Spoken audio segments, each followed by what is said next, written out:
आप देख रहे हैं यूनिवर्सल न्यूज टुडे।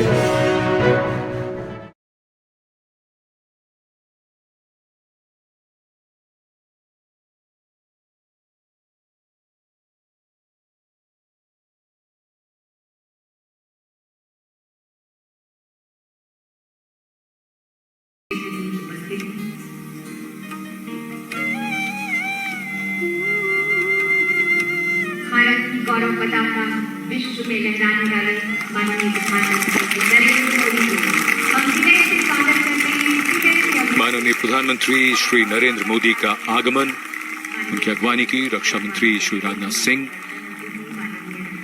रक्षा राज्य मंत्री श्री अजय भट्ट, रक्षा सचिव डॉक्टर अजय कुमार। और अब माननीय प्रधानमंत्री जी सलामी मंच की ओर अग्रसर हो रहे हैं, जहां उन्हें जनरल सैल्यूट दिया जाएगा।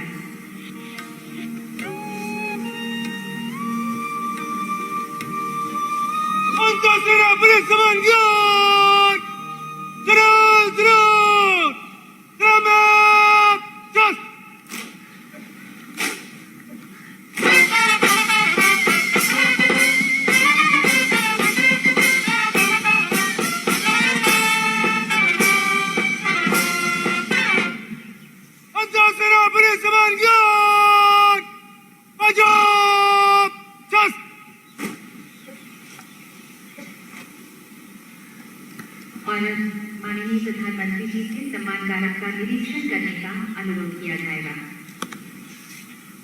अंतरसेना पुलिस सम्मान गार्ड निरीक्षण के लिए हाजिर है श्रीमान। माननीय प्रधानमंत्री जी ने निवेदन गरिमापूर्वक स्वीकार किया और Wing Commander Kunal Khanna, who is commanding this Guard of Honor, requesting the Prime Minister to come and inspect the Guard of Honor. And when the inspection starts, the band positioned there will strike up a slow march.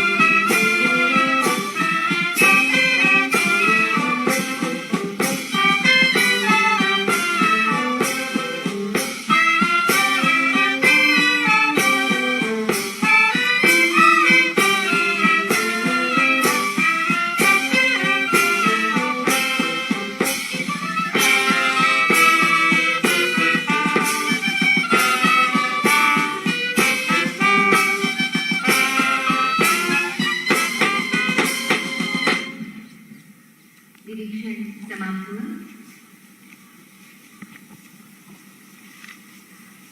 और अब माननीय प्रधानमंत्री जी The inspection of the Guard of Honor complete, the Prime Minister will now make his way through the beautifully decorated Lahori Gate to reach the ramparts of Red Fort for the flag unfurling and his customary address to the nation. And today, as we take a look at our achievements, there is a sense of pride, but also a realization of the miles we need to walk for achieving the different shades of independence. The past can give us context and inspiration, but it is only in the present that we can sow the seeds of a better future. प्रधानमंत्री सम्मान गारद का निरीक्षण करने के बाद लाहौरी दरवाजे से अब लाल किले की प्राचीर की ओर अग्रसर, और आज उनके स्वागत में विशेष रूप से 2 हाथी भी वहां मौजूद, और इधर 41 फीट ऊंचे और 24 फीट चौड़े लाहौरी गेट से गुजरकर प्राचीर पर पहुंचने के लिए माननीय प्रधानमंत्री लिफ्ट की ओर अग्रसर हो रहे हैं। सन 1947 में जब 15 अगस्त को तिरंगा फहराया गया था, तब आकाश में बादल थे। तिरंगा फहराने के समय अचानक आकाश में इंद्रधनुष निकल आया था। लाल किले पर पहली बार तिरंगा 16 अगस्त 1947 की सुबह फहराया गया। उसके बाद से हर साल 15 अगस्त की सुबह प्रधानमंत्री ध्वजारोहण करते हैं और राष्ट्र को संबोधित करते हैं। जब लाल किला बनवाया गया था तो उस समय ये प्राचीर नहीं थी, इसे बाद में बनवाया गया। इसी प्राचीर पर 90 बरस तक यूनियन जैक दिखाई दिया और यहीं पहली बार 1947 में स्वतंत्र भारत का तिरंगा झंडा फहराया गया था। माननीय प्रधानमंत्री का लाल किले की प्राचीर पर आगमन, रक्षा मंत्री श्री राजनाथ सिंह, रक्षा राज्य मंत्री और तीनों सेनाओं के अध्यक्ष, थल सेना अध्यक्ष जनरल मनोज पांडे, नौसेना अध्यक्ष एडमिरल आर हरिकुमार, वायुसेना अध्यक्ष एयर चीफ मार्शल वी.आर. चौधरी ने उनकी अगवानी की।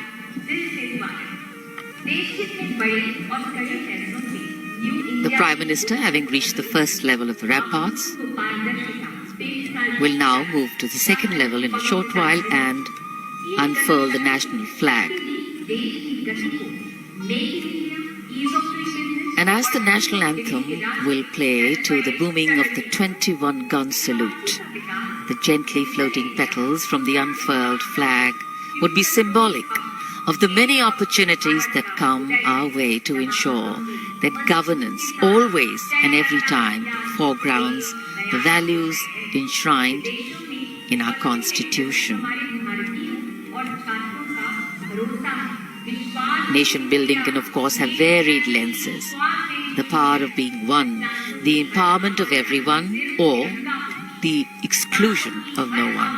Whichever way we look at it, all become important against the backdrop of National Day celebrations. Our 792 NCC cadets, to be precise, in different costumes of the different states they are from. In fact, all districts have sent NCC cadets here for this year's celebration. And eager anticipation in the dignitaries to await the Prime Minister's address and speech and what he is going to outline and foreground. And across the street, we have Chandni Chowk. और लाल किले के आसपास का वातावरण सर्वधर्म संभाव की अनूठी तस्वीर पेश करता है। हमारी कई खूबियों में से एक है हमारी विविधता। भारत की विविधता इसका सबसे खूबसूरत रंग है और इसमें हर रंग समाया है। लाल किले के सामने जामा मस्जिद जो भोजला पहाड़ी पर बनी है, आर्य समाज मंदिर,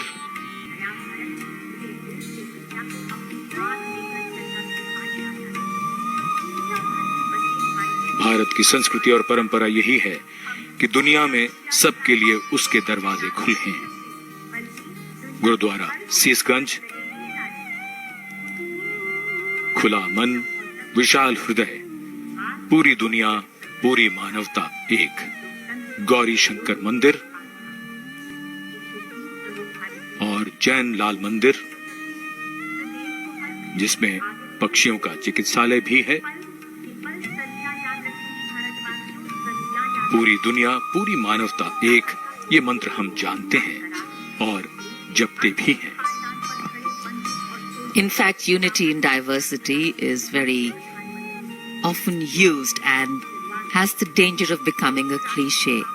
But in India, the endeavor is to always foreground it and actually become action in our everyday actions, in how we visualize our lives and how we visualize our role in society.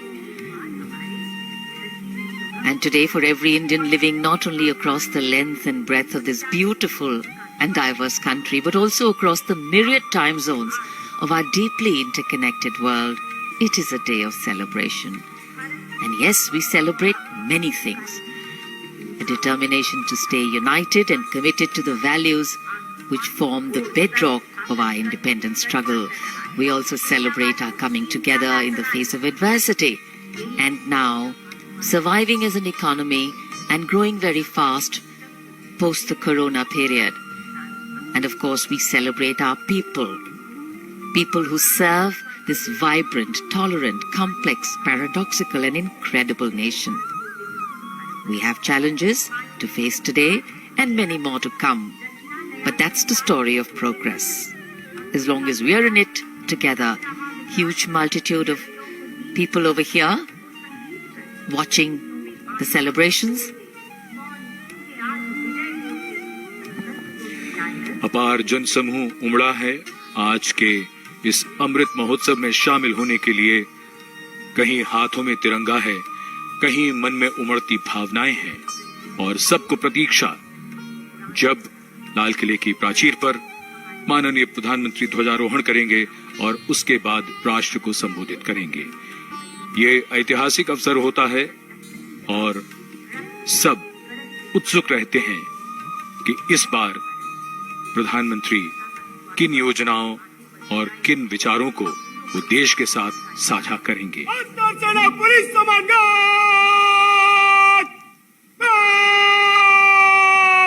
The Prime Minister has arrived for his speech.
राष्ट्रध्वज को नमन करेंगे। भारतीय वायुसेना के helicopter commander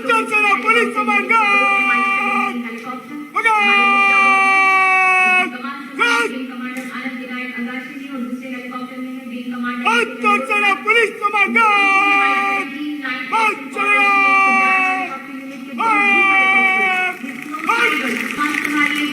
Abhijit Kumar ने दूसरे helicopter में wing commander भारतीय वायुसेना की पहली टीम जिसने पूर्णतः स्वदेशी AFSL के 104 को प्रतिस्थापित Wing Commander TVR Singh, the Guard Commander of the National Flag Guard, giving the command, and the Guard marching away. भारतीय वायुसेना के द्वारा अमृत फॉर्मेशन के जरिए फूलों की पंखुड़ियों की वर्षा, आजादी के अमृत महोत्सव पर हमारे राष्ट्र पर अमृत की वर्षा, और आकाश में Mi-17 हेलीकॉप्टर्स कार्यक्रम स्थल के नजदीक आते हुए और पुष्प वर्षा कर रहे हैं आकाश से।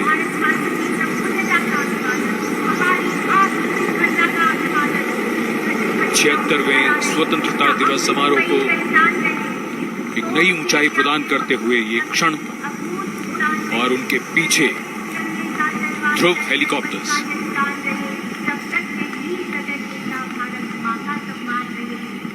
Standing applause for the showering of flower petals. Smiles writ large on every face.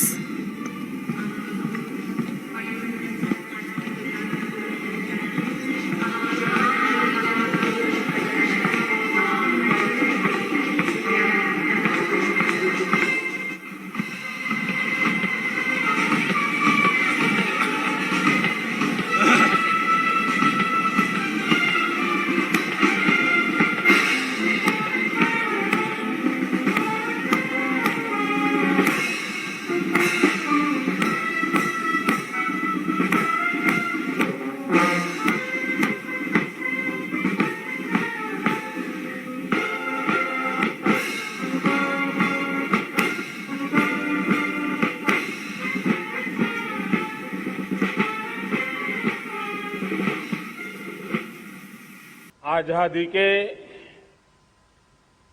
75 वर्ष पूर्ण होने पर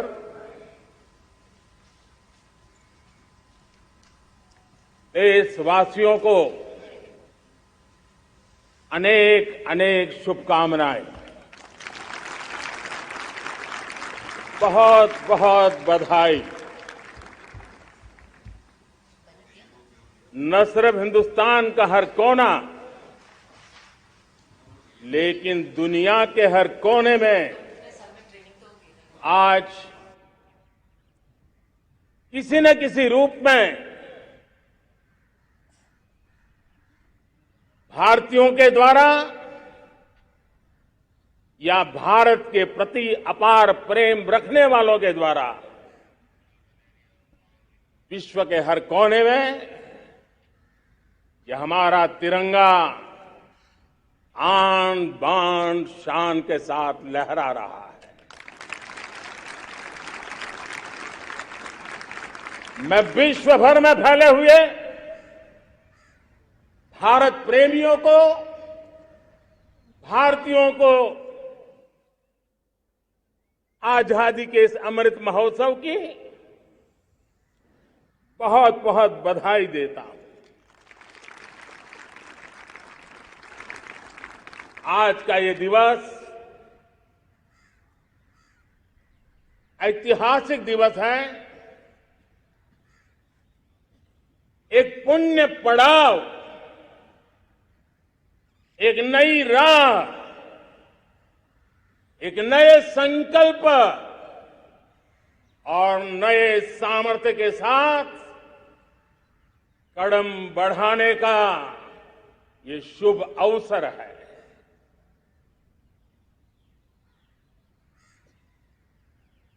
आजादी के जंग में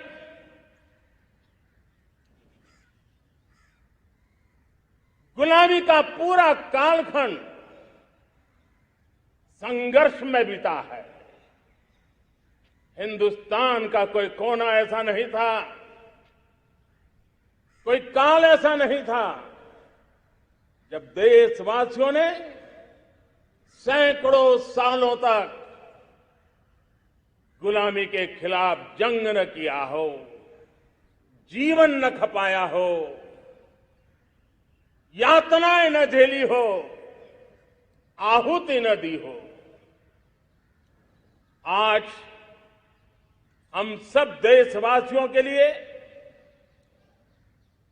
ऐसे हर महापुरुष को, हर त्यागी को, हर बलिदानी को नमन करने का अवसर है, उनका ऋण स्वीकार करने का अवसर है और उनका स्मरण करते हुए उनके सपनों को जल्द से जल्द पूरा करने का संकल्प लेने का भी अवसर है।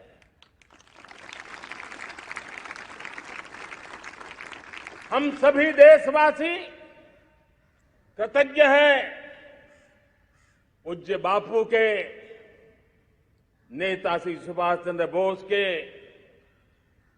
बाबा साहब आंबेडकर के, वीर सावरकर के, जिन्होंने कर्तव्य पथ पर जीवन को खपा दिया। कर्तव्य पथ ही उनका जीवन पथ रहा।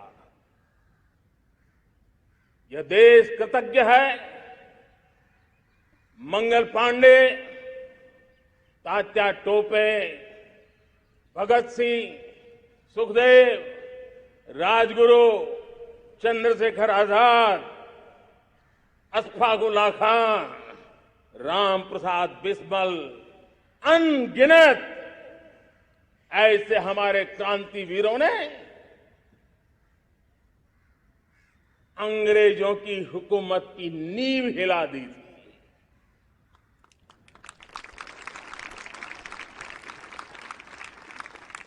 यह राष्ट्र कृतज्ञ है उन वीरांगनाओं के लिए,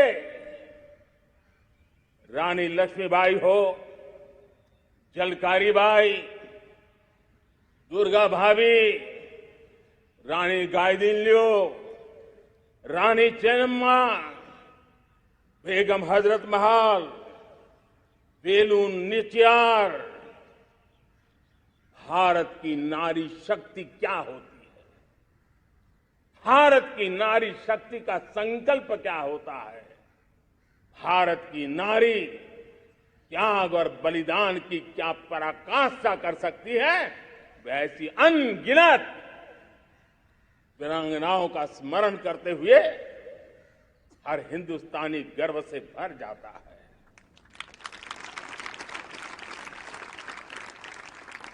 आजादी का जंग भी लड़ने वाले और आजादी के बाद देश बनाने वाले भी डॉक्टर राजेंद्र प्रसाद जी हो,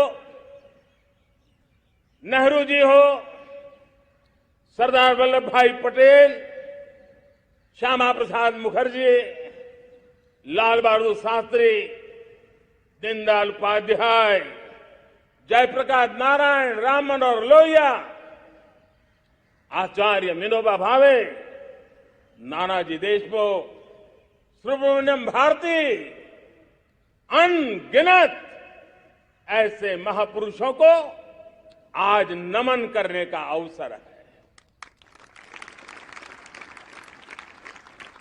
जब आजादी के जंग की चर्चा करते हैं तो हम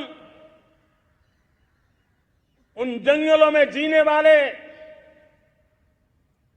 हमारे आदिवासी समाज का भी गौरव करना हम नहीं भूल सकते हैं।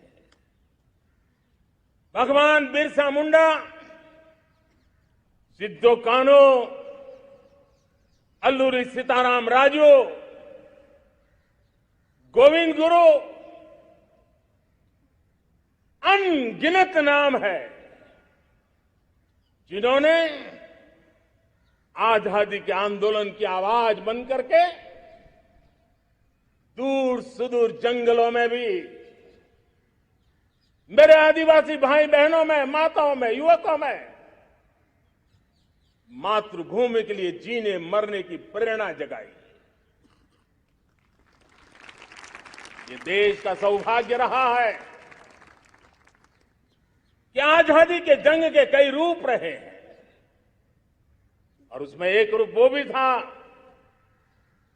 जिसमें नारायण गुरु हो, स्वामी विवेकानंद हो, महर्षि अरविंदो हो, गुरुदेव रविंद्रनाथ टैगोर हो, ऐसे अनेक महापुरुष हिंदुस्तान के हर कोने में, हर कान में भारत की चेतना को जगाते रहे, भारत को चेतनवंत बनाते रहे। अमृत महोत्सव के दौरान देश ने पूरे एक साल से हम देख रहे हैं 2021 में दांडी यात्रा से प्रारंभ हुआ, स्मृति दिवस को संवरते हुए हिंदुस्तान के हर जिले में, हर कोने में देशवासियों ने आजादी के अमृत महोत्सव के लक्षावधि कार्यक्रम किए। शायद इतिहास में इतना विशाल, व्यापक, लंबा एक ही मकसद का उत्सव मनाया गया हो, वो शायद ये पहली घटना हुई होगी। और हिंदुस्तान के हर कोने में उन सभी महापुरुषों को याद करने का प्रयास किया गया जिनको किसी न किसी कारणवश इतिहास में जगह न मिली या उनको भुला दिया गया था। आज देश ने खोज करके हर कोने में ऐसे वीरों को, महापुरुषों को, त्यागियों को, बलिदानियों को, सत्याग्रहियों को याद किया, नमन किया। अमृत महोत्सव के दरमियान इन सभी महापुरुषों को नमन करने का अवसर रहा। कल 14 अगस्त को भारत ने विभाजन विभीषिका स्मृति दिवस भी बड़े भारी मन से हृदय के गहरे गांवों को याद करते हुए उन कोटि कोटि जनों ने बहुत कुछ सहन किया था, तिरंगे की शान के लिए सहन किया था, मातृभूमि की मिट्टी से मोहब्बत के कारण सहन किया था और धैर्य नहीं खोया था। भारत के प्रति प्रेम ने नई जिंदगी की शुरुआत करने का उनका संकल्प नमन करने योग्य है, प्रेरणा पाने योग्य है। आज जब हम आजादी का अमृत महोत्सव मना रहे हैं तो पिछले 75 साल में देश के लिए जीने मरने वाले, देश की सुरक्षा करने वाले, देश के संकल्पों को पूरा करने वाले, चाहे सेना के जवान हो, पुलिस के कर्मी हो, शासन में बैठे हुए ब्यूरोक्रेट्स हो, जनप्रतिनिधि हो, स्थानीय स्वराज की संस्थाओं के शासक प्रशासक रहे हो, राज्यों के शासक प्रशासक रहे हो, केंद्र के शासक प्रशासक रहे हो, 75 साल में इन सबके योगदान को भी आज स्मरण करने का अवसर है और देश के कोटि कोटि नागरिकों को भी, जिन्होंने 75 साल अनेक प्रकार की कठिनाइयों के बीच भी देश को आगे बढ़ाने के लिए अपने से जो हो सका वो करने का प्रयास किया है। मेरे प्यारे देशवासियों, 75 साल की हमारी ये यात्रा अनेक उतार चढ़ाव से भरी हुई है। सुख दुख की छाया मंडराती रही है और इसके बीच भी हमारे देशवासियों ने उपलब्धियां की है, पुरुषार्थ किया है, हार नहीं मानी है, संकल्पों को ओझल नहीं होने दिया है। और इसलिए, और ये भी सच्चाई है कि सैकड़ों सालों के गुलामी के कालखंड ने भारत के मन को, भारत के मानवीय की भावनाओं को गहरे घाव किए थे, गहरी चोटें पहुंचाई थी, लेकिन उसके भीतर एक जिद भी थी, एक जिजीविषा भी थी, एक जुनून भी था, एक जोम भी था। और उसके कारण अभावों के बीच में भी, उपहास के बीच में भी, और जब आजादी का जंग अंतिम चरण में था तो देश को डराने के लिए, निराश करने के लिए, हताश करने के लिए सारे उपाय किए गए थे। अगर आजादी आई, अंग्रेज चले जाएंगे तो देश टूट जाएगा, बिखर जाएंगे, लोग अंदर अंदर लड़ करके मर जाएंगे, कुछ नहीं बचेगा, अंधकार युग में भारत चला जाएगा। न जाने क्या क्या आशंकाएं व्यक्त की गई थी, लेकिन उनको पता नहीं था ये हिंदुस्तान की मिट्टी है। इस मिट्टी में वो सामर्थ्य है जो शासकों से भी परे सामर्थ्य का एक अंतर प्रभार लेकर के जीता रहा है, सदियों तक जीता रहा है। और उसी का परिणाम है, हमने क्या कुछ नहीं झेला। कभी अन्न का संकट झेला, कभी युद्ध के शिकार हो गए, आतंकवाद ने डगर डगर चुनौतियां पैदा की, निर्दोष नागरिकों को मौत के घाट उतार दिया गया, छद्म युद्ध चलते रहे, प्राकृतिक आपदाएं आती रही, सफलता विफलता, आशा निराशा, न जाने कितने पड़ाव आए हैं। लेकिन इन पड़ाव के बीच भी भारत आगे बढ़ता रहा। भारत की विविधता जो औरों को भारत के लिए बोझ लगती थी, वो भारत की विविधता ही भारत की एक अनमोल शक्ति है, शक्ति का एक अटूट प्रवाह है। और दुनिया को पता नहीं था कि भारत के पास एक इनहेरेंट सामर्थ्य है, एक संस्कार सरिता है, एक मन मस्तिष्क का विचारों का बंधन है, और वो है भारत लोकतंत्र की जननी है, मदर ऑफ डेमोक्रेसी है। और जिनके जहन में लोकतंत्र होता है, वे जब संकल्प करके चल पड़ते हैं, वो सामर्थ्य दुनिया की बड़ी बड़ी सल्तनतों के लिए भी संकट का काल लेकर के आती है। ये मदर ऑफ डेमोक्रेसी, ये लोकतंत्र की जननी हमारे भारत ने सिद्ध कर दिया कि हमारे पास ये एक अनमोल सामर्थ्य है। मेरे प्यारे देशवासियों,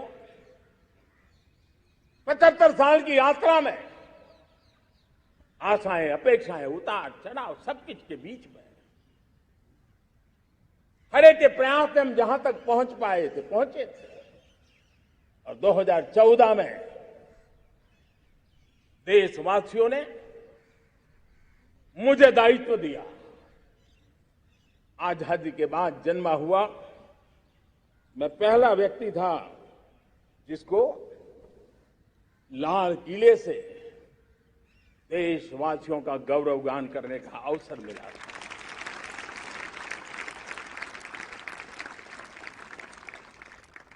लेकिन मेरे दिल में जो भी आप लोगों से सीखा हूं, जितना आप लोगों को जान पाया हूं मेरे देशवासियों, आपके सुख दुख को समझ पाया हूं, देश की आशा अपेक्षाओं के भीतर वो कौन सी आत्मा बसती है, उसको जितना मैं समझ पाया हूं, उसको लेकर के मैंने अपना पूरा कालखंड देश के उन लोगों को एम्पावर करने में खपाया। मेरे दलित हो, शोषित हो, पीड़ित हो, वंचित हो, आदिवासी हो, महिला हो, युवा हो, किसान हो, दिव्यांग हो, पूरब हो, पश्चिम हो, उत्तर हो, दक्षिण हो, समुद्र का तट हो, हिमालय की कंदराएं हो, हर कोने में महात्मा गांधी का जो सपना था आखिरी इंसान की चिंता करने का, महात्मा गांधी जी जो आकांक्षा थी अंतिम छोर पर बैठे हुए व्यक्ति को समर्थ बनाने की, मैंने अपने आप को उसके लिए समर्पित किया। और उन 8 साल का नतीजा और आजादी के इतने दशकों का अनुभव आज 75 साल के बाद जब अमृत काल की ओर कदम रख रहे हैं, अमृत काल की ये पहली प्रभात है, तब मैं एक ऐसे सामर्थ्य को देख रहा हूं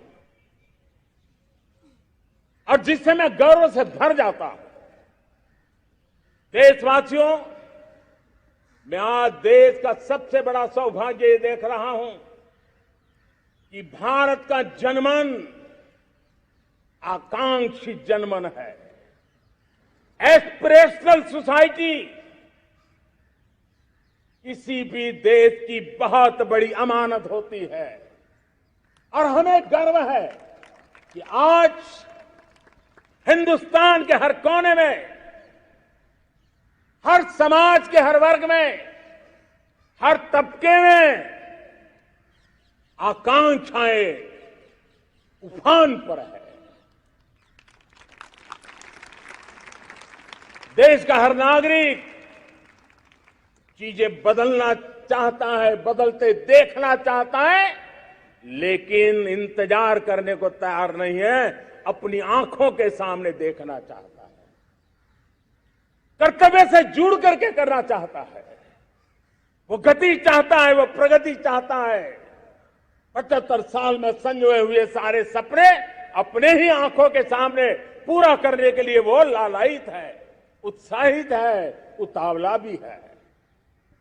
कुछ लोगों को इसके कारण संकट हो सकता है, क्योंकि जब एस्पिरेशनल सोसाइटी होती है तब सरकारों को भी तलवार की धार पे चलना पड़ता है, सरकारों को भी समय के साथ दौड़ना पड़ता है।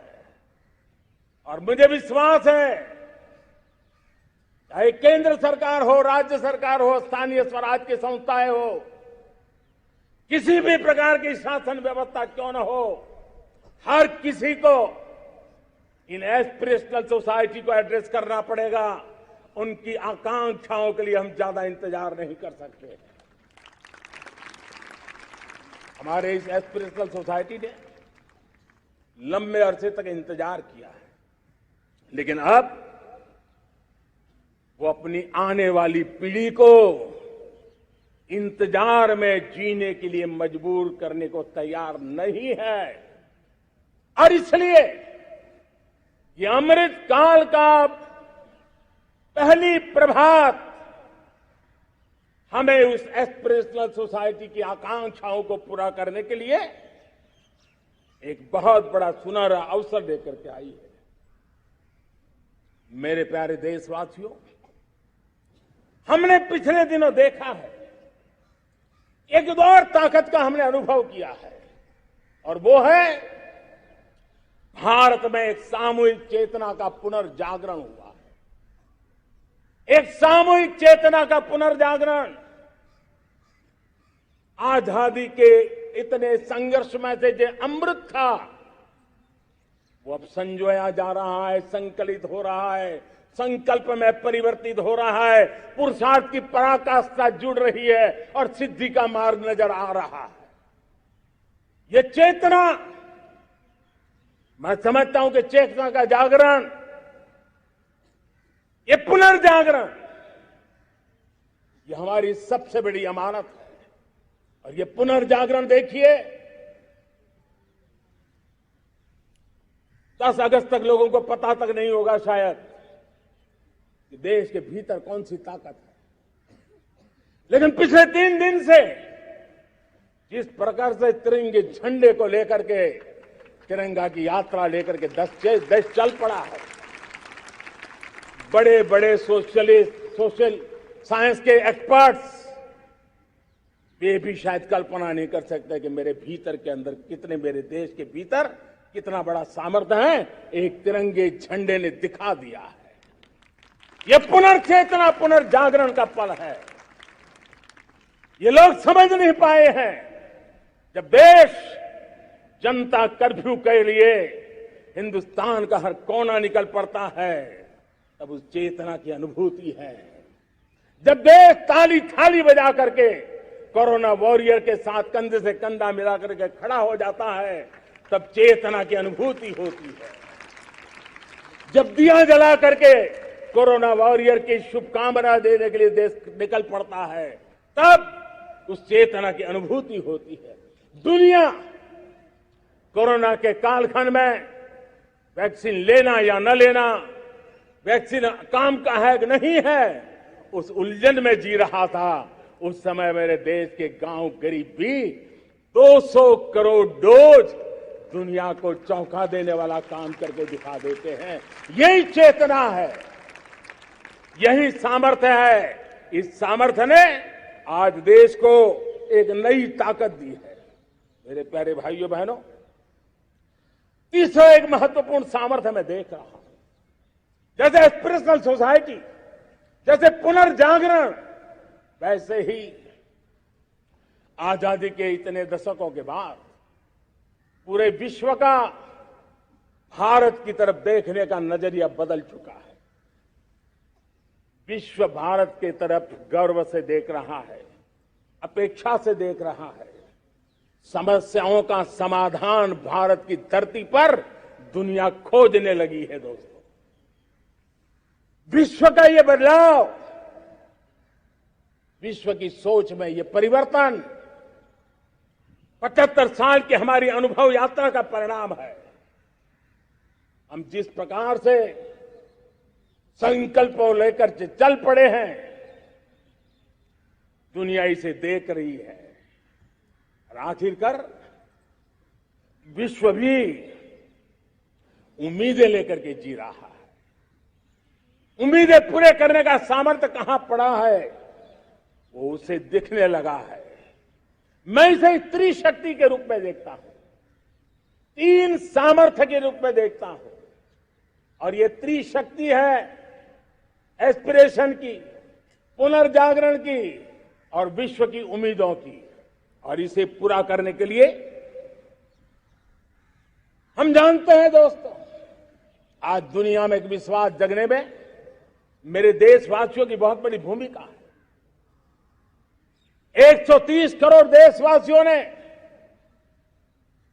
कई दशकों के अनुभव के बाद स्थिर सरकार का महत्व क्या होता है, राजनीतिक स्थिरता का महत्व क्या होता है, पॉलिटिकल स्टेबिलिटी दुनिया में किस प्रकार की ताकत दिखा सकती है, नीतियों में कैसा सामर्थ्य होता है, उन नीतियों पर विश्व का कैसे भरोसा बनता है, ये भारत ने दिखाया है और दुनिया भी इसे समझ रही है। और हम जब राजनीतिक स्थिरता हो, नीतियों में गतिशीलता हो, निर्णयों में तेजी हो, सर्वव्यापकता हो, सर्वसमावेशकता हो, तो विकास के लिए हर कोई भागीदार बनता है। हमने सबका साथ सबका विकास का मंत्र लेकर के हम चले थे, लेकिन देखते ही देखते देशवासियों ने सबका विश्वास और सबका प्रयास से उसमें और रंग भर दिए हैं। और इसलिए हमने देखा है हमारी सामूहिक शक्ति को, हमारे सामूहिक सामर्थ्य को हमने देखा है। आजादी का अमृत महोत्सव जिस प्रकार से मनाया गया, जिस प्रकार से हर जिले में 75 अमृत सरोवर बनाने का अभियान चल रहा है, गांव गांव के लोग जुड़ रहे हैं, कार सेवा कर रहे हैं, अपने प्रयत्नों से अपने गांव में जल संरक्षण के लिए बड़ा अभियान चला रहे हैं। और इसलिए भाइयों बहनों, चाहे स्वच्छता का अभियान हो, चाहे गरीबों के कल्याण का काम हो, देश आज पूरी शक्ति से आगे बढ़ रहा है। लेकिन भाइयों बहनों, हम लोग आजादी के अमृत काल में हमारी 75 साल की यात्रा को उसका गौरवगान करते रहेंगे, अपनी ही पीठ थपथपाते रहेंगे, तो हमारे सपने कहीं दूर चले जाएंगे।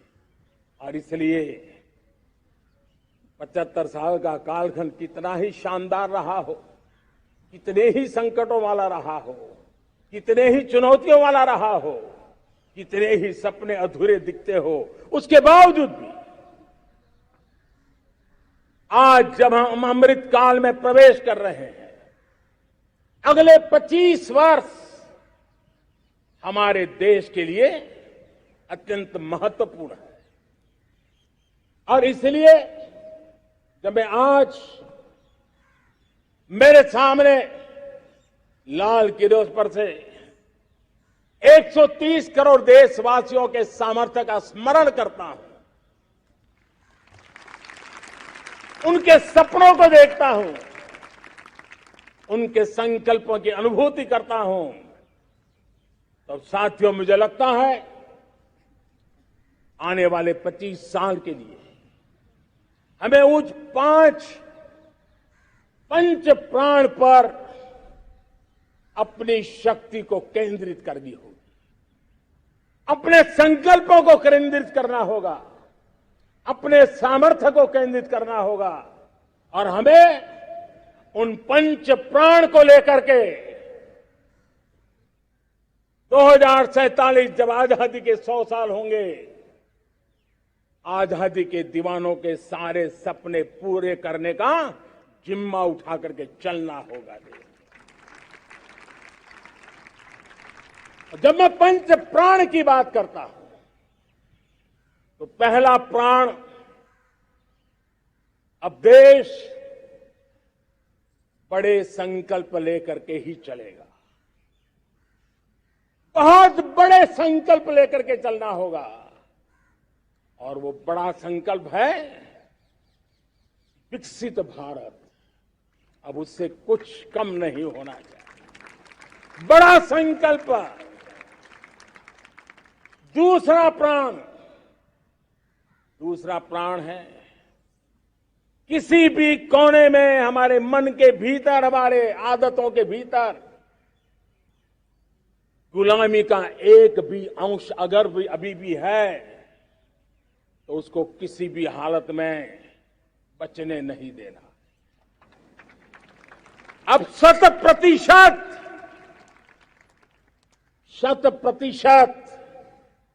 सैकड़ों साल की गुलामी ने जहां हमें जकड़ कर रखा है, हमारे मनोभाव को बांध करके रखा हुआ है, हमारी सोच में विकृतियां पैदा करके रखी है, हमें गुलामी की छोटी सी छोटी चीज भी कहीं नजर आती है, हमारे भीतर नजर आती है, हमारे आसपास नजर आती है, हमें उससे मुक्ति पानी ही होगी।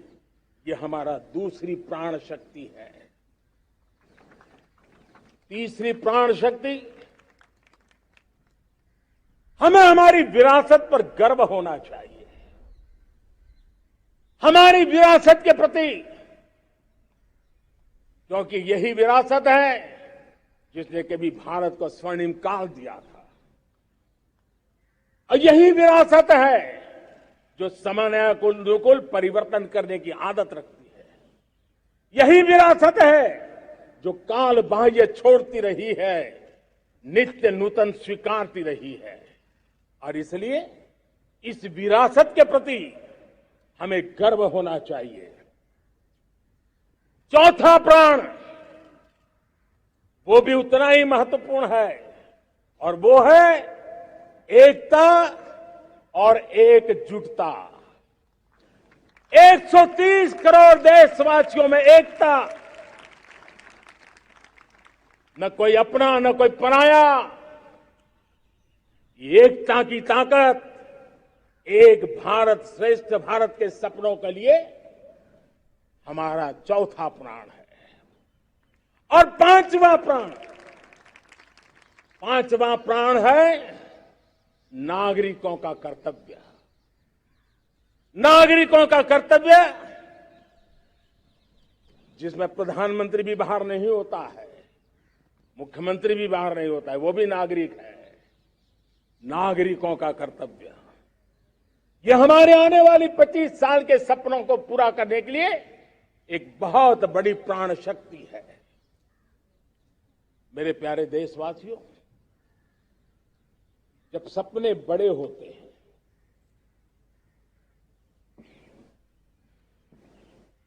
जब संकल्प बड़े होते हैं, तो पुरुषार्थ भी बहुत बड़ा होता है, शक्ति भी बहुत बड़ी मात्रा में जुट जाती है।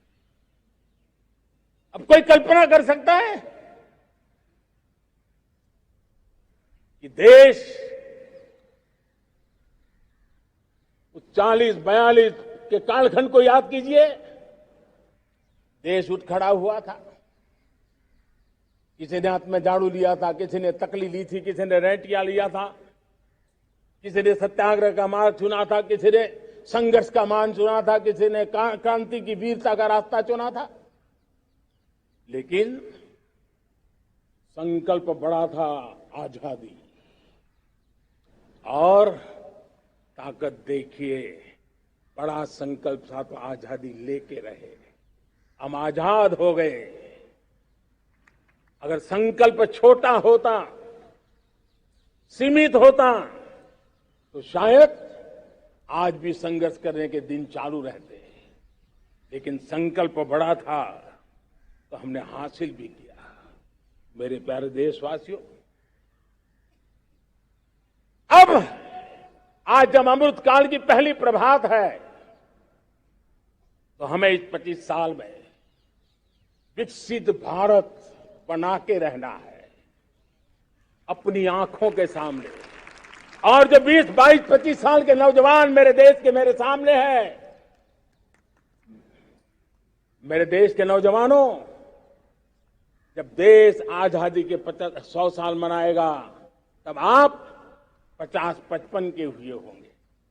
मतलब आपके जीवन का ये स्वर्णिम काल, आपकी उम्र के ये 25-30 साल भारत के सपनों को पूरा करने का काल है।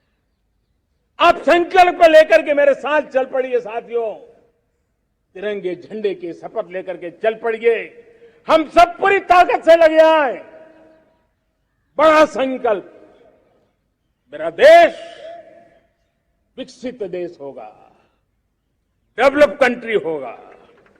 विकास के हर पैरामीटर में हम मानव केंद्रीय व्यवस्था को विकसित करेंगे। हमारे केंद्र में मानव होगा, हमारे केंद्र में के मानव की आशा आकांक्षाएं होगी। हम जानते हैं भारत जब बड़े संकल्प करता है तो करके भी दिखाता है। जब मैंने यहां स्वच्छता की बात कही थी मेरे पहले भाषण में, देश चल पड़ा, जिससे जहां हो सका स्वच्छता की ओर आगे बढ़ा और गंदगी के प्रति नफरत एक स्वभाव बनता गया। यही तो देश है जिसने इसको करके दिखाया है और कर भी रहा है, आगे भी कर रहा है। यही तो देश है जिसने वैक्सीनेशन, दुनिया दुविधा में थी, 200 करोड़ का लक्ष्य पार कर लिया, समय सीमा में कर लिया, पुराने सारे रिकॉर्ड तोड़ के कर लिया। ये देश कर सकता है। हमने तय किया था देश को खाड़ी के तेल पर हम गुजारा करते हैं, झाड़ी के तेल की ओर कैसे बढ़े। 10% इथेनॉल ब्लेंडिंग का सपना बड़ा लगता था, पुराना इतिहास बताता था संभव नहीं है, लेकिन समय से पहले 10% इथेनॉल ब्लेंडिंग करके देश ने इस सपने को पूरा कर दिया। भाइयों बहनों, 2.5 करोड़ लोगों को इतने कम समय में बिजली कनेक्शन पहुंचाना छोटा काम नहीं था, देश ने करके दिखाया। लाखों परिवारों के घर में जल से नल, नल से जल, नल से जल पहुंचाने का काम आज देश तेज गति से कर रहा है। खुले में शौच से मुक्ति भारत के अंदर आज संभव हो पाया है। मेरे प्यारे देशवासियों, अनुभव कहता है कि एक बार हम सब संकल्प लेकर के चल पड़े तो हम निर्धारित लक्ष्यों को पार कर सकते हैं। रिन्यूएबल एनर्जी का लक्ष्य हो, देश में नए मेडिकल कॉलेज बनाने का इरादा हो, डॉक्टरों की तैयारी करवानी हो, हर क्षेत्र में पहले से गति बहुत बड़ी है। और इसलिए मैं कहता हूं, अब आने वाले 25 साल बड़े संकल्प के हो। यही हमारा प्राण, वही हमारा प्रण भी होना चाहिए। दूसरी बात मैंने कही है, उस प्राण शक्ति की मैंने चर्चा की है कि गुलामी की मानसिक, औरों के जैसा दिखने की कोशिश करने की जरूरत नहीं है। हम जैसे हैं वैसे, लेकिन सामर्थ्य के साथ खड़े होंगे, ये हमारा मिजाज होना चाहिए। हमें गुलामी से मुक्ति चाहिए। हमारे मन के भीतर दूर दूर 7 समंदर के नीचे भी गुलामी का तत्व नहीं बच रहना चाहिए।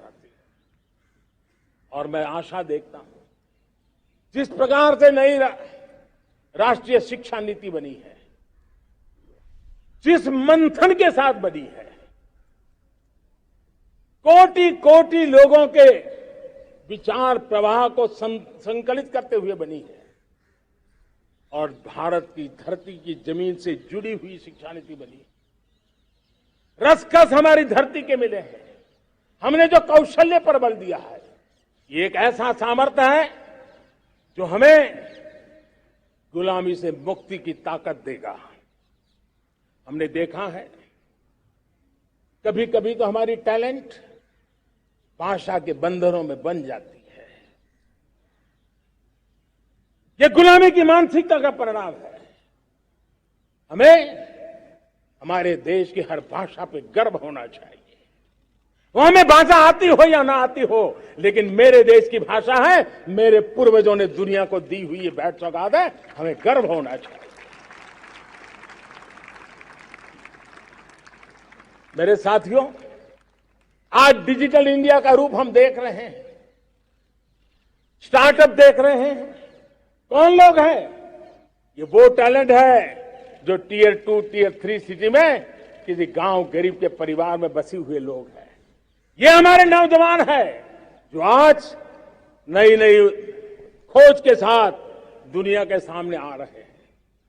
गुलामी की मानसिकता हमें उसे तिलांजलि देनी पड़ेगी, अपने सामर्थ्य पे भरोसा करना होगा।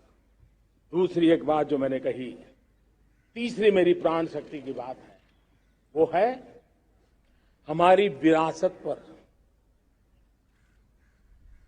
हमें गर्व होना चाहिए। जब हम अपनी धरती से जुड़ेंगे, जब हम अपनी धरती से जुड़ेंगे, तभी तो ऊंचा उड़ेंगे।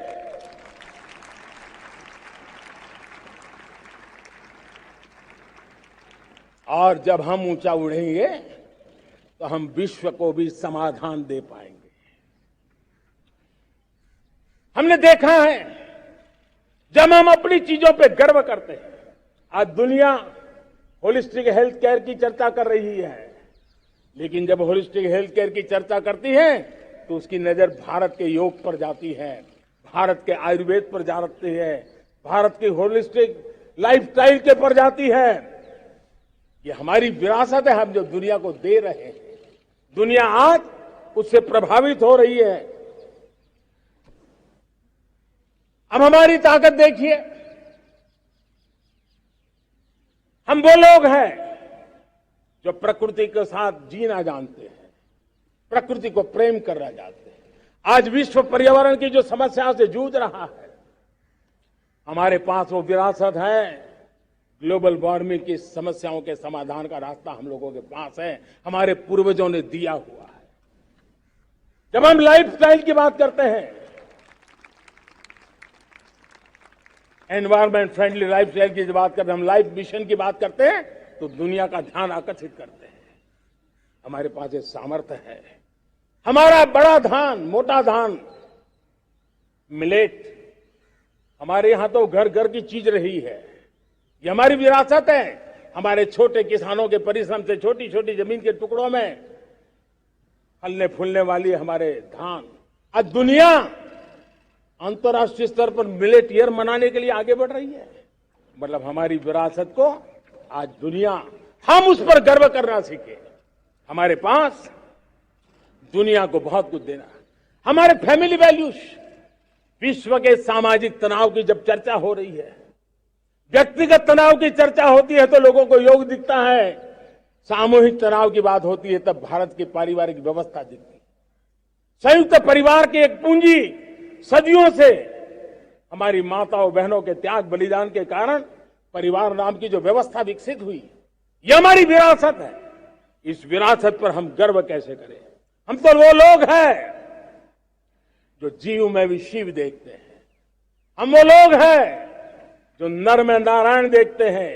हम वो लोग हैं जो नारी तो नारायणी कहते हैं। हम वो लोग हैं जो पौधे में परमात्मा देखते हैं।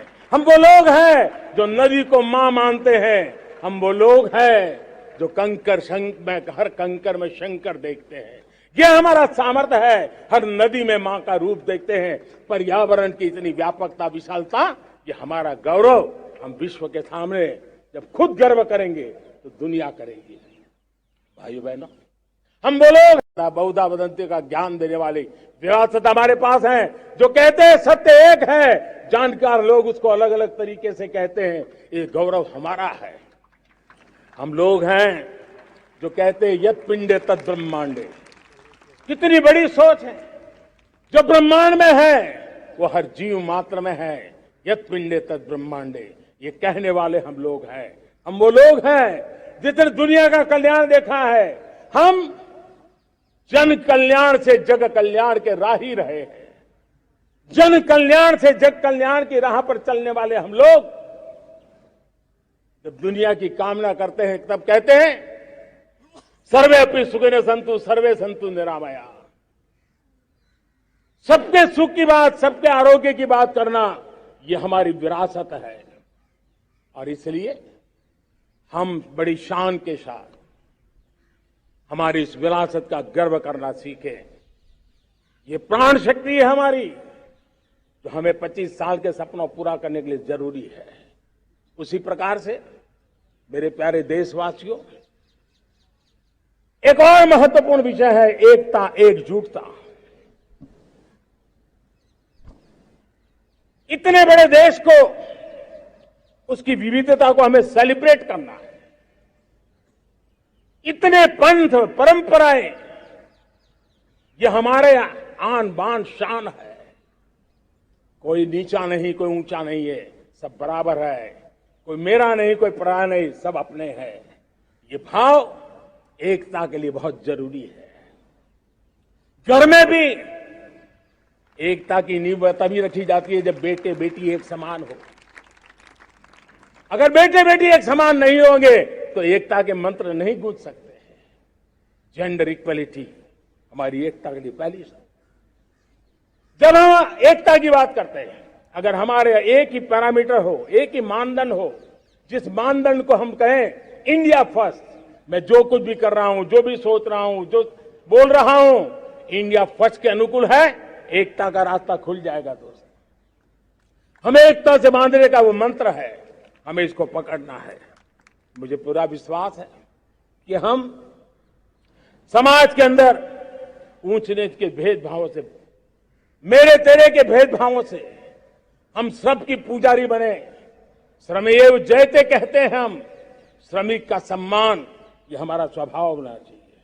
लेकिन भाइयों बहनों, मैं लाल किले से मेरी एक पीड़ा और कहना चाहता हूं।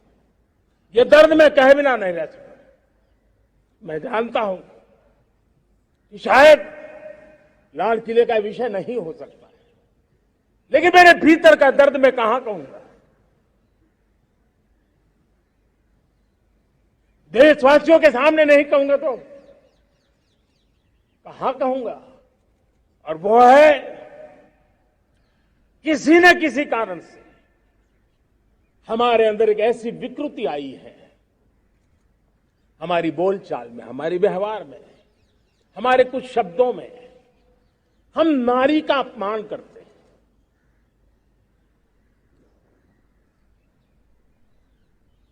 क्या हम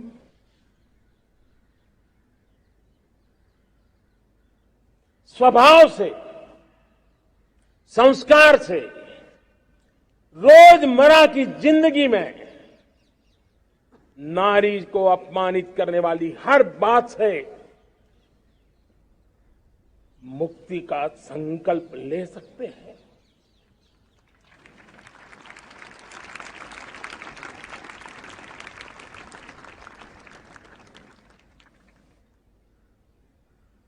नारी का गौरव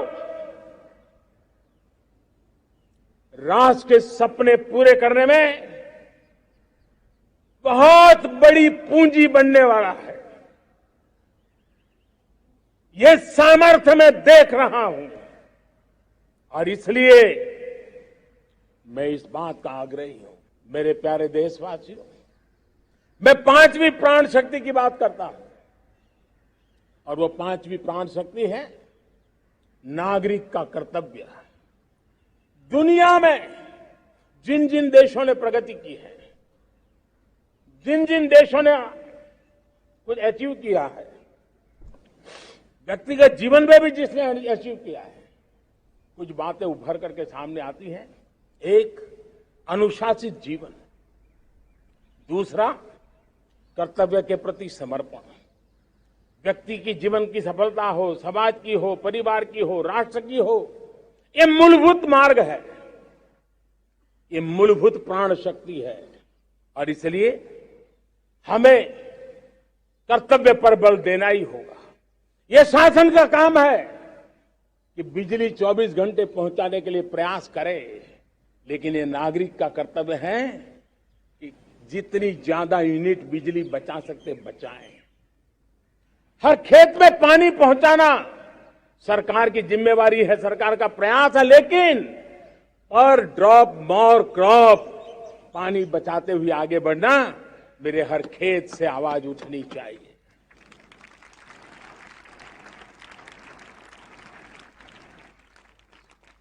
केमिकल मुक्त खेती, ऑर्गेनिक फार्मिंग, प्राकृतिक खेती, ये हमारा कर्तव्य है।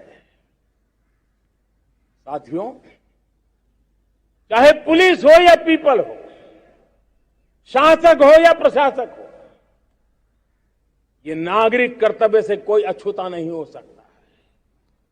हर कोई अगर नागरिक के कर्तव्यों को निभाएगा तो मुझे विश्वास है कि हम इच्छित लक्ष्य को प्राप्त करने में समय से पहले सिद्धि प्राप्त कर सकते हैं। मेरे प्यारे देशवासियों, आज महर्षि अरविंदो की जन्म जयंती भी है। मैं उस महापुरुष के चरणों में नमन करता हूं, लेकिन हमें उस महापुरुष को याद करना होगा जिन्होंने कहा था, स्वदेशी से स्वराज, स्वराज से सुराज। ये उनका मंत्र है। हम सबको सोचना होगा कि हम कब तक दुनिया के और लोगों पर निर्भर रहेंगे। क्या हमारे देश का अन्न की आवश्यकता हो, हम आउटसोर्स कर सकते हैं क्या? जब देश ने तय कर लिया कि हमारा पेट हम खुद भरेंगे, देश ने करके दिखाया कि नहीं दिखाया? एक बार संकल्प लेते हैं तो होता है दोस्त। और इसलिए आत्मनिर्भर भारत, ये हर नागरिक का, हर सरकार का, समाज के हर इकाई का ये दायित्व बन जाता है। ये आत्मनिर्भर भारत, ये सरकारी एजेंडा, सरकारी कार्यक्रम नहीं है। ये समाज का जन आंदोलन है जिसे हमें आगे बढ़ाना है। मेरे साथियों, आज जब ये बात हमने सुनी, आजादी के 75 साल के बाद जिस आवाज को सुनने के लिए हमारे कान तरस रहे थे, 75 साल के बाद वो आवाज सुनाई दी है।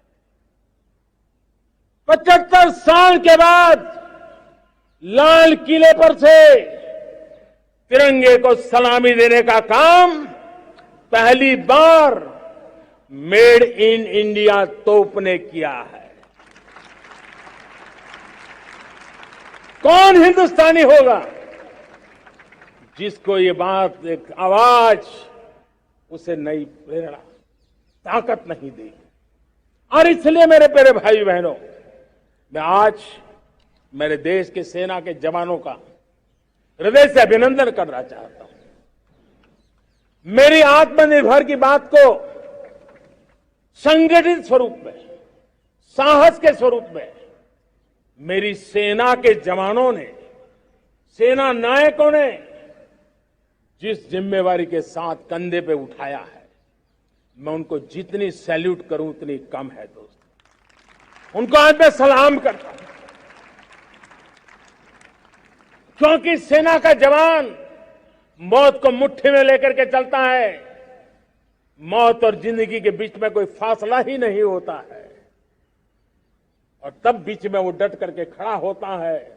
और वो मेरा सेना का जवान तय करे कि हम 300 ऐसी चीजों अब लिस्ट करते हैं जो हम विदेश से नहीं लाएंगे हमारे देश की। ये संकल्प छोटा नहीं है। मुझे इस संकल्प में भारत के आत्मनिर्भर भारत के उज्जवल भविष्य के वो बीज मैं देख रहा हूं जो इस सपने को वटवृक्ष में परिवर्तित करने वाले हैं। सैल्यूट, सैल्यूट मेरे सेना के अधिकारियों को, सैल्यूट।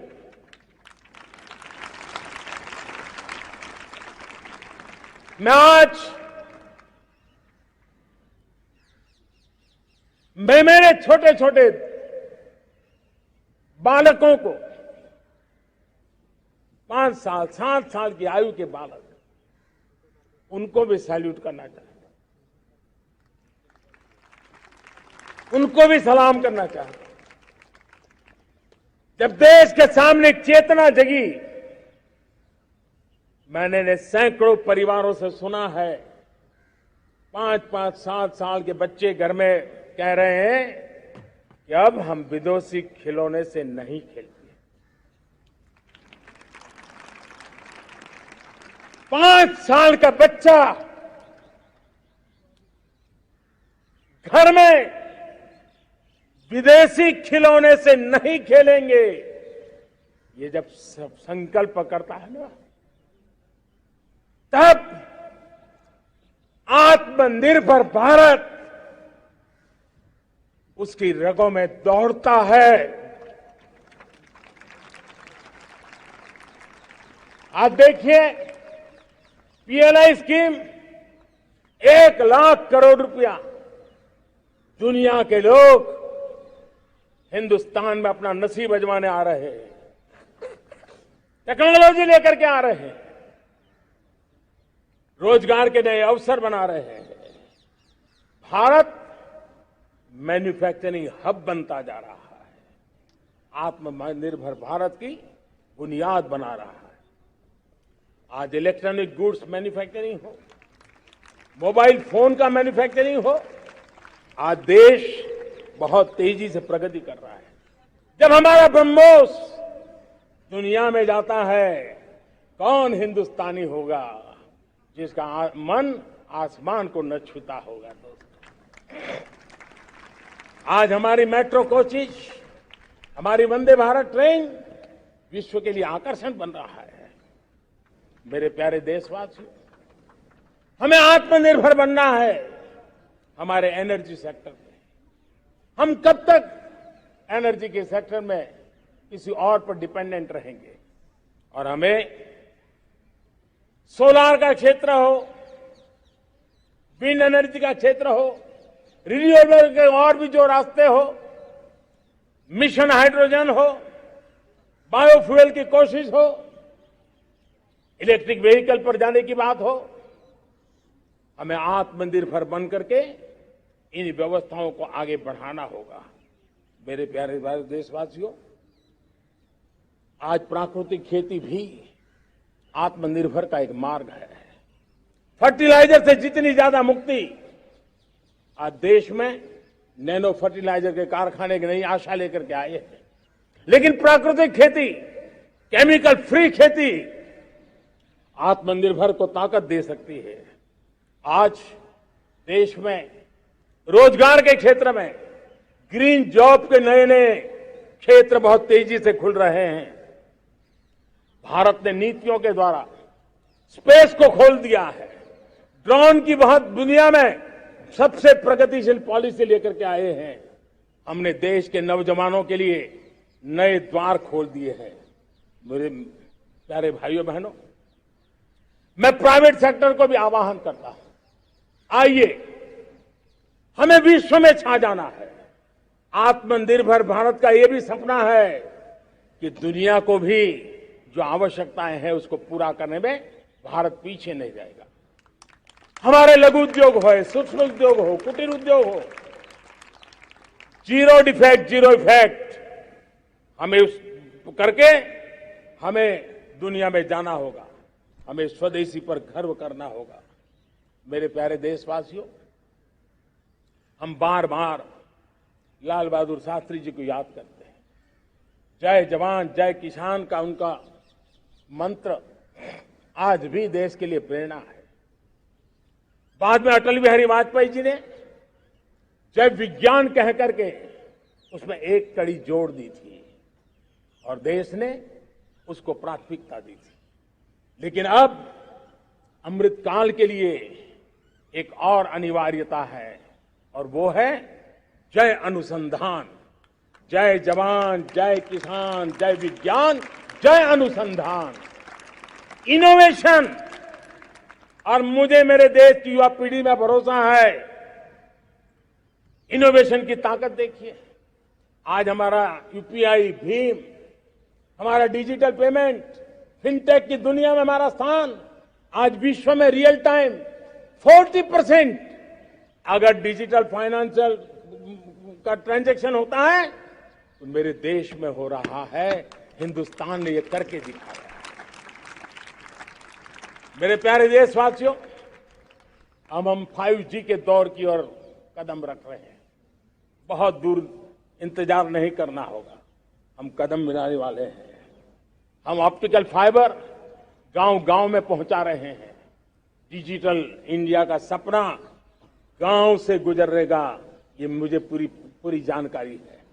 आज मुझे खुशी है, हिंदुस्तान के 4 लाख कॉमन सर्विस सेंटर्स गांवों में विकसित हो रहे हैं।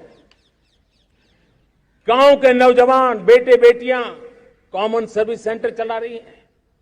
देश गर्व कर सकता है कि गांव के क्षेत्र में 4 लाख डिजिटल एंटरप्रेन्योर का तैयार होना और सारी सेवाएं लोग गांव के लोग उनके यहां लेने के लिए आदी बन जाए, ये अपने आप में टेक्नोलॉजी हब बनने की भारत की जो ताकत है। मेरे प्यारे देशवासियों, ये जो डिजिटल इंडिया का मूवमेंट है, जो सेमीकंडक्टर की ओर हम कदम मांड रहे हैं, 5G की ओर कदम मांड रहे हैं, ऑप्टिकल फाइबर का नेटवर्क बिछा रहे हैं, ये सिर्फ आधुनिकता की पहचान ऐसा नहीं है। 3 बड़ी ताकतें इसके अंदर समाहित है।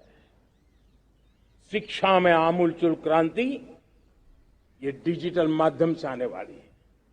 स्वास्थ्य सेवाओं में आमूलचूल क्रांति डिजिटल से आने वाली है। कृषि जीवन में भी बहुत बड़ा बदलाव डिजिटल से आने वाला है। एक नया विश्व तैयार हो रहा है। भारत उसे आगे बढ़ाने के लिए, और मैं साफ देख रहा हूं दोस्तों, ये डेकेड मानव जात के लिए टेकेड का समय है, टेक्नोलॉजी का डेकेड है। भारत के लिए तो ये टेकेड जिसका मन टेक्नोलॉजी से जुड़ा हुआ है, आईटी की दुनिया में भारत ने अपना एक लोहा बनवा लिया है, तो ये टेकेड का सामर्थ्य भारत के प्यास है। हमारा अटल इनोवेशन मिशन, हमारे इंक्यूबेशन सेंटर, हमारे स्टार्टअप एक नया पूरा क्षेत्र का विकास कर रहे हैं। युवा पीढ़ी के लिए नए अवसर लेकर के आ रहे हैं। स्पेस मिशन की बात हो, हमारा डीप ओशन मिशन की बात हो, समुद्र की गहराई में जाना हो या हमें आसमान को छूना हो, ये नए क्षेत्र हैं जिसको लेकर के हम आगे बढ़ रहे हैं। मेरे प्यारे देशवासियों, हम इस बात को न भूलें, और भारत ने सदियों से देखा हुआ है, जैसे देश में कुछ नमूना रूप कामों की जरूरत होती है, कुछ बड़ी बड़ी ऊंचाइयों की जरूरत होती है, लेकिन साथ साथ धरातल पर मजबूती बहुत आवश्यक होती है। भारत की आर्थिक विकास की संभावनाएं धरातल की मजबूती से जुड़ी हुई है, और इसलिए हमारे छोटे किसान, उनका सामर्थ्य, हमारे छोटे उद्यमी, उनका सामर्थ्य, हमारे लघु उद्योग, कुटीर उद्योग, सूक्ष्म उद्योग, रेहड़ी पटरी वाले लोग, घरों में काम करने वाले लोग, ऑटो रिक्शा चलाने वाले लोग, बस सेवाएं देने वाले लोग, ये समाज का जो सबसे बड़ा तबका है, इसका सामर्थ्यवान होना भारत के सामर्थ्य की गारंटी है।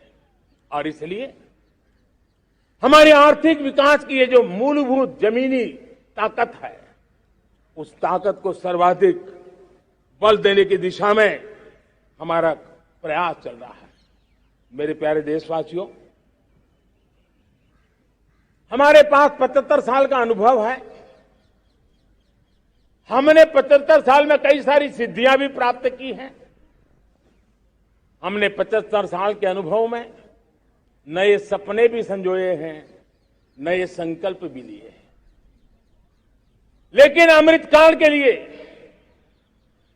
हमारे मानव संसाधन का ऑप्टिमम आउटकम कैसे हो, हमारी प्राकृतिक संपदा का ऑप्टिमम आउटकम कैसे हो, इस लक्ष्य को लेकर के हमें चलना है। और तब मैं पिछले कुछ सालों से अनुभव से कह चाहता हूं, आपने देखा होगा, आज अदालत के अंदर देखिए, हमारी वकील के क्षेत्र में काम करने वाले हमारी नारी शक्ति किस ताकत के साथ नजर आ रही है।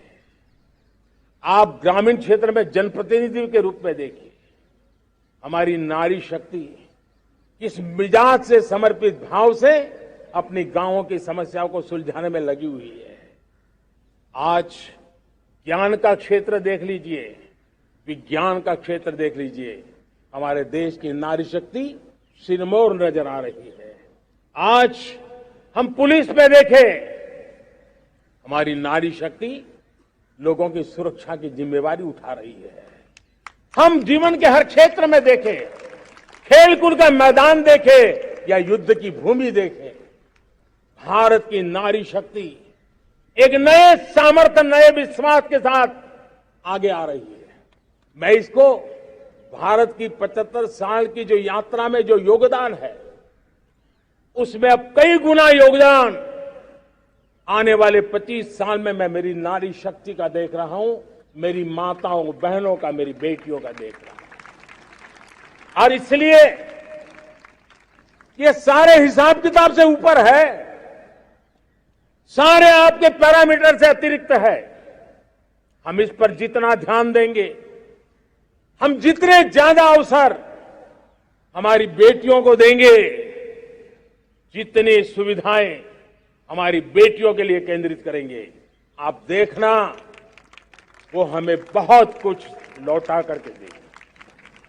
वो देश को इस ऊंचाई पर ले जाएगी। इस अमृत काल में जो सपने पूरे करने में जो मेहनत लगने वाली है, अगर हमारी नारी शक्ति की मेहनत जुड़ जाएगी, व्यापक रूप से जुड़ जाएगी, तो हमारी मेहनत कम होगी, हमारा समय सीमा भी कम हो जाएगी, हमारे सपने और तेजस्वी होंगे, और ओजस्वी होंगे, और दैदीप्यमान होंगे।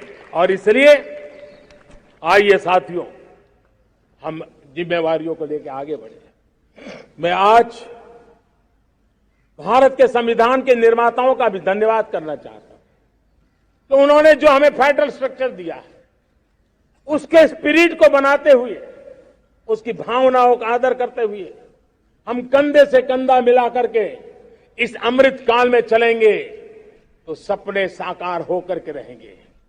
कार्यक्रम भिन्न हो सकते हैं, कार्यशैली भिन्न हो सकती है, लेकिन संकल्प भिन्न नहीं हो सकते। राष्ट्र के लिए सपने भिन्न नहीं हो सकते।